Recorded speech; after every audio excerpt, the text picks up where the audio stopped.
Most Americans are afraid to share their political views, according to a new poll from the Cato Institute. So what does this mean a little more than 100 days before voters head to the polls? Let's bring in Karl Rove, former White House Deputy Chief of Staff and Fox News contributor. Karl, it's always good to see you. In your op-ed in the Wall Street Journal, you're talking about Joe Biden's lazy new ideas, and you write the following, quoting here, Joe Biden's strategy to become president appears to be A, make sure people don't confuse him with Donald Trump, and B, worry only about appealing to voters on the Democratic Party's left flank. Looking at today's polls, it just might work. Then again, it might not. That strategy encourages Mr. Biden to be mentally lazy while providing Team Trump with openings they can exploit. Do you get the feeling that the Trump campaign is exploiting some of those yet, Karl?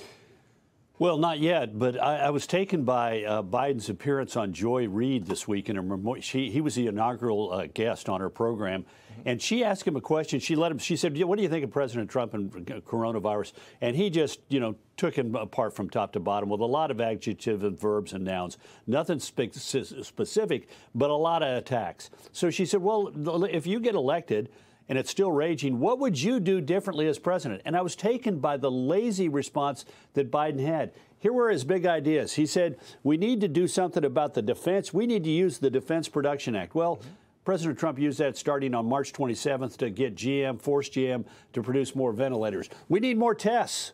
We got 51 million as of today, over 51 million, 796,000 tests yesterday. I think we're doing some testing. He said we ought to wear masks. Well, April 3rd, that's when the CDC and the White House Coronavirus Task Force recommended we all wear masks. We need to help. We need to provide help for businesses. Well, in the CARES Act, on March 27th, they put ultimately $660 billion of mostly forgivable loans to small businesses.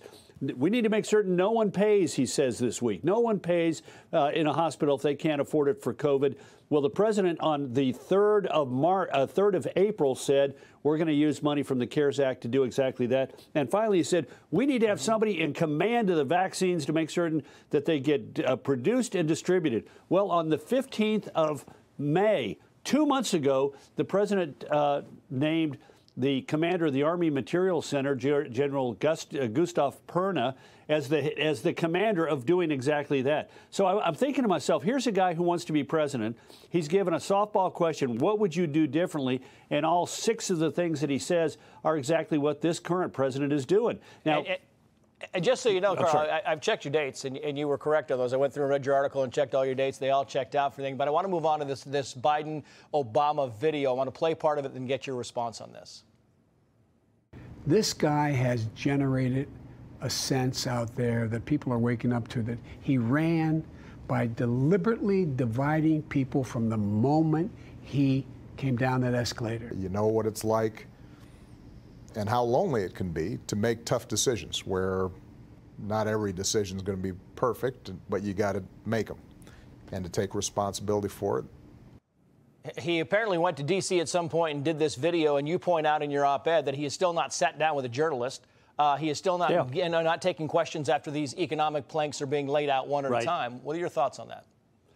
Well, we expected Obama to be in there, but I loved being lectured about dividing the country from a guy, a former president, with all due respect to President Obama, who called his Republican opponents in Congress, he said their ideas were un-American. I mean, we had plenty of, remember the famous moment in February 2009 when the Republicans try and give him some ideas about a stimulus bill and he cuts them off saying, I won? Well, yeah, you won, but that doesn't mean that you shouldn't listen to the loyal opposition. So, but we're going to see more of this, and it's going to be an attempt to sort of make us feel good about the Obama years and suggest that somehow or another, magically, Joe Biden's going to be able to bring it back. But apropos of the Joy Reid interview, what the heck is he going to do? To the degree that we have an idea of what he's going to do, it's coming from a speech that he gave about the economy, a speech he gave about the Green New Deal, and 110 pages that he and Bernie Sanders and their acolytes cobbled together on what the Biden administration would do. And those 2 speeches and that 110-page paper, they're all pointed hard left. And that seems to me to be a fundamental problem. He's not a traditional Democrat in this election. He's coming out on the far left of the party, and that's going to be a problem in the suburbs. We teased it, and I got to go, but this whole Cato poll coming out saying that 77% of Republicans, 59% of independents, 52% of Democrats afraid to share their political opinions. I got 10 seconds for you, Carl. Can you give it to me? Yeah, going to be a real problem for pollsters, because if people are reluctant to give their opinions, we're going to get polls that are somewhat distorted, and that's going to be problems for the campaigns because they use public surveys to help put together their data models for who they have to be talking to and who they have to be trying to get out to vote. So if people are reluctant to talk about politics, it's going to affect the pollsters and it's going to affect the campaigns. Karl Rove, good to see you as always. Thank you, sir.